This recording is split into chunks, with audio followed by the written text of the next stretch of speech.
You ever have a dream that's so vivid, so real, it feels less like a dream and more like a message?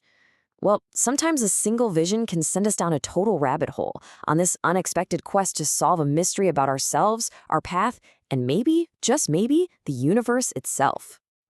So, our story kicks off with a dream. Picture this: the narrator is behind the wheel of a car, driving down a road, but something feels deeply wrong. Everyone else, and I mean massive crowds of people, they're all walking in the complete opposite direction. It's this incredibly powerful, isolating image of going completely against the current. And then, out of this sea of people, a single figure emerges, a nun. She doesn't say a word, but she makes this gesture, a silent question that just hangs in the air. And that question, perché non ti fermi, is the central mystery of this entire journey. Why don't you stop? Okay, so what on earth could a vision like this mean? To figure that out, we've got to decode its powerful symbols. So you've got these four key pieces to the puzzle. There's the car, which obviously represents a personal journey. The crowds walking the other way, that screams nonconformity, right? The nun shows up as this kind of spiritual guide, and that silent gesture, that's the trigger, the big wake-up call.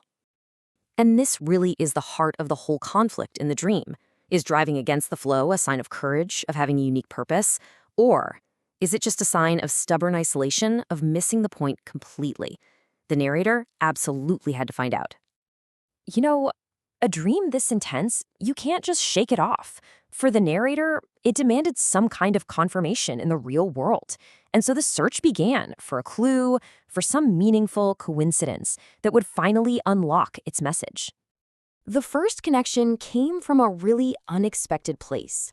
The whole image of the journey triggered a memory of a classic Italian poem, Davanti San Guido by Carducci. It's about a guy on a speeding train, looking out at the cypress trees from his childhood and feeling a very similar kind of pull. And check this out, the parallels are striking. In the dream, a nun asks the driver to stop. In the poem, the cypress trees are practically yelling at the poet on the train, asking, "Hey, why don't you get off? Why don't you stay with us?" They're both wrestling with the exact same conflict. Do you keep racing forward, or do you hit the brakes and reconnect with where you came from? But a cool literary parallel. That's not quite proof, right? The narrator needed something more tangible. So the search went on, leading them to a very specific and significant place, the sanctuary of the Madonna of Divine Love. Okay, this is where everything changes. Inside this sanctuary, the dream, the poem, and reality itself are all about to collide in this one stunning moment of clarity. At the sanctuary, the confirmations just came one after another. First, inside the nearly empty church, there's a single nun standing there, a perfect echo of the dream. Then, as some people were milling about, confused, this real-life nun's voice just cuts through the silence. Sit down. A direct command to stop. And finally, the priest's sermon delivers the third piece of the puzzle, defining faith not as some solitary mission, but as an act of following a chain of guidance. You know, there is a name for this kind of thing. It's a perfect example of what the psychologist Carl Jung called synchronicity. It's not just random luck. It's when the outside world seems to perfectly align with your inner world to deliver a really powerful personal message. For the narrator, that message was becoming impossible to ignore. So what was the big message? What was this all about? Well, it all pointed to a very specific personal problem. The narrator had just started attending meetings for a Catholic movement called Communion and Liberation. But after just 2 meetings, they decided, nah, this isn't for me, and went back to their own spiritual search, all while wondering if they should have stayed. And just like that, the puzzle was complete. The dream wasn't about being some lone visionary. It was a clear sign to stop the solitary journey. The command, sit down, meant stop questioning it. The definition of faith as following meant get back to the community. The personal mystery was solved. But here's the thing. Resolving this personal doubt wasn't the end of the story. Not even close. In fact, it was just the beginning.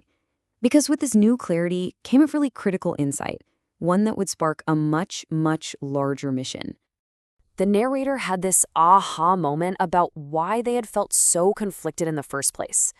The movement, for all its good points, seemed really focused on just repeating the teachings of its founder.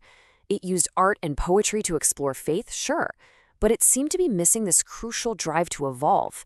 it was missing a key tool for understanding our world today. And that tool was science. So the new mission wasn't just to go back. No, it was to go back and build a bridge.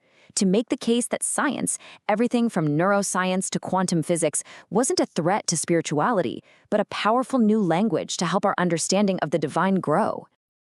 As the narrator puts it, this is all about evolution. Faith has evolved for 2,000 years through councils and big discussions, and now, they believe, science offers the next great chance to deepen that understanding, to uncover whole new dimensions of the relationship between us and the cosmos. So this mission to bridge faith and science, it quickly snowballed into something even bigger, a vision for the future of human consciousness itself. And a vision that grand, well, it required a manifesto.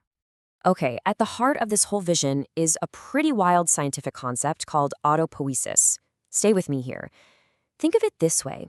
Instead of the universe being created in one single Big Bang, what if it's more like a living cell, constantly regenerating, maintaining, and recreating itself?